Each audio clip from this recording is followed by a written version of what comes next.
Week 1 is in the books. It's time to look ahead to Week 2 and some of the pickups of the week. Who are you taking off the waiver wire? It's ffchamps.com on Football Nation.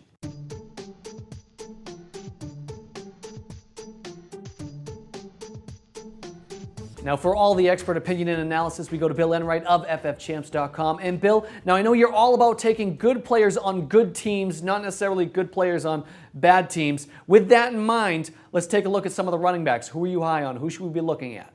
There's 3 guys I want to mention. The first is Alfred Morris, rookie for the Washington Redskins, had 2 touchdowns. Dexter McCluster for the Kansas City Chiefs. He's a guy that he may be a wide receiver or he may be a running back. The guy I really want to focus on, though, is Kendall Hunter from the San Francisco 49ers. Frank Gore had a really productive game, but he took a lot of hits. And it's going to be Kendall Hunter that is going to be the handcuff for Frank Gore, not all those other guys that they brought in free agency and in the NFL draft this year. Kendall Hunter, handcuff him to Frank Gore right now.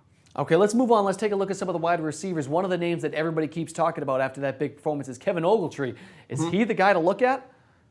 Yeah, Kevin Ogletree lit up the Giants like a Christmas tree on Wednesday night, opening night, in front of a national audience. So a lot of people are, there's a lot of chatter surrounding his name, and everyone wants to know, is he the next Laurent Robinson? Laurent Robinson from 2011, probably the pickup of the year, had 11 touchdowns, led the Dallas Cowboys. And the reason why he was so successful was Dez Bryant was always nicked up. Miles Austin was always nicked up. Now Laurent Robinson is off playing for the Jacksonville Jaguars, so Kevin Ogletree steps into that number 3 role. And what do we have already for the Cowboys? Jason Witten a little hurt.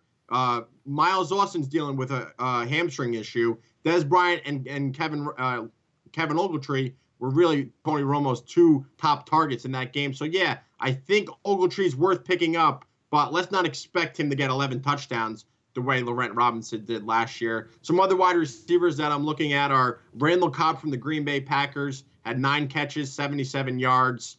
He's only owned in 45% of leagues, so that means available in 55 if my math is right. Emmanuel Sanders from the Pittsburgh Steelers. How about Randy Moss getting in the end zone for the San Francisco 49ers? Love seeing my man Randy score some TDs.